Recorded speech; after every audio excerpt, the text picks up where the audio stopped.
So good news is Dungeons and Dragons has finally a good movie, and it is a good movie. It is a great movie, no it is not, but I genuinely had fun watching it. So that's a big plus. There will be no spoilers in this review, especially if you have seen the trailer.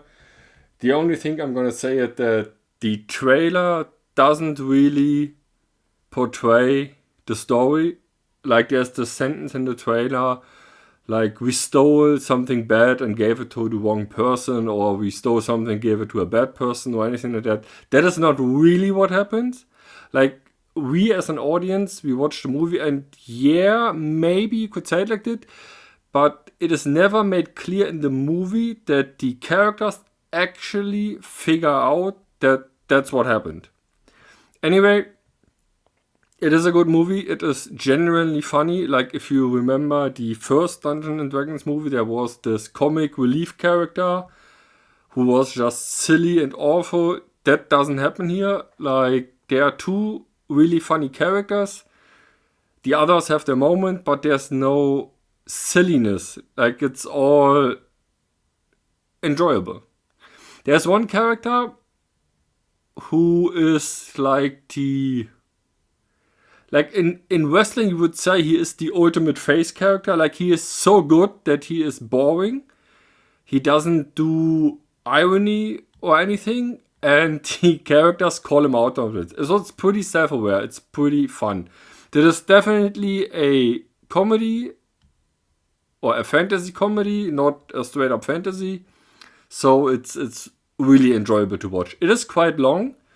You should be aware. I wasn't aware that it's going to be that long. And also it's a sneak preview, so I didn't know the movie was coming. But if you want to see it, it is quite long. Be aware of that.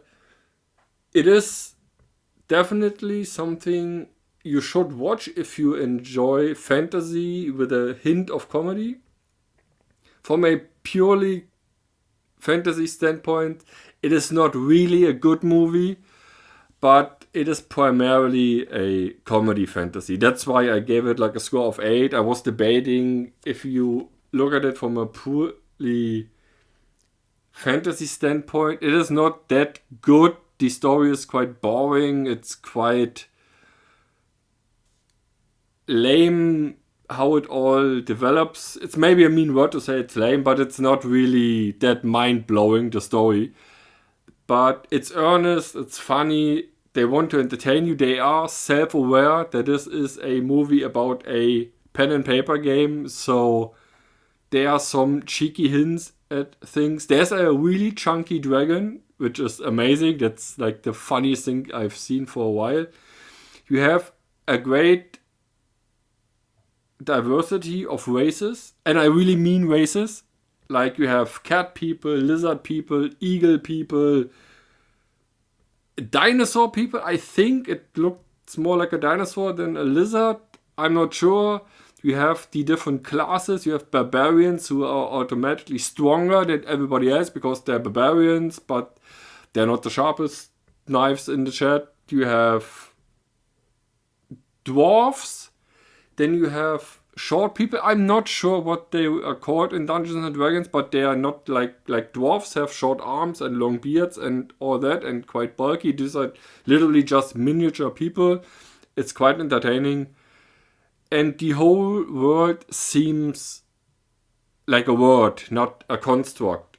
They don't really explain that much, so you should be a bit up to speed on your fantasy or open-minded to make sense. Oh yeah, there's a cat person. Oh yeah, there's a talking lizard person. And there are some crazy animals they are riding around on. It's quite good. Like the world feels full of life, full of interesting things. And it all is happening in the background. Like they don't dwell too much on the things that are crazy from our point of view. That's just how the world is. They don't zoom in on the crazy lizard person. It just happens in the background because in this world it's normal. Which I think is like the biggest compliment I could give the movie. That the world feels like a complete world. It's not like pick things we can solve. It feels kind of complete. And that's like something actual big these days. I know it's crazy. Of course, this movie is not even close on the level like a Lord of the Rings, but that's also like a serious fantasy movie. But the world is interesting, the characters are interesting, the characters are well defined. You have the barbarian woman who is very, very strong. You have the harp. I think harp is not the actual is not the class. It's like a order what he's in. But anyway, you have the guy who sings and talks a lot. You have a wizard. You have a shapeshifter. I know that's not their real names, but to make it close, they all have their things that they are good at because they are these things, and they are not good at anything else. So they complement each other. Complete each other? Anyway. So it feels like a team. Like everybody in this team is different and they all work together and it works. Or it doesn't work, but it's really, really funny. The one scene, I think, for me that is like everybody needs to see it. It's a bit in the trailer when they go to a graveyard. Or it's not a graveyard, it's a battlefield. And they revive dead people and ask them questions. And then you have the hilarious thing. Then you can ask 5 questions and they waste all of these questions to clarify the rules. And it's quite funny. The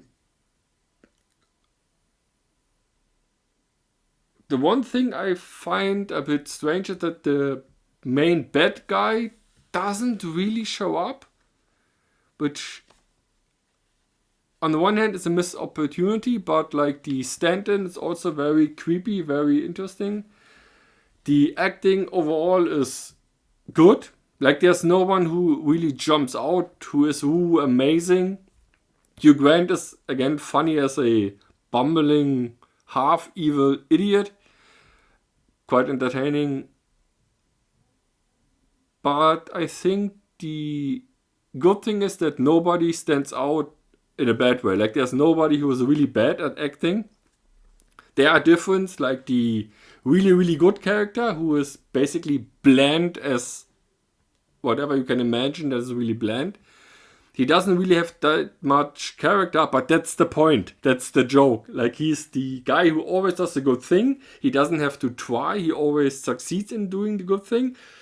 And the characters point out that he is really, really boring. And that is the joke. So you can't really say he's a bad actor because he doesn't show emotions. That's the point of the character, so it's really entertaining. Overall, I would say, even though I just gave it 6 out of 10,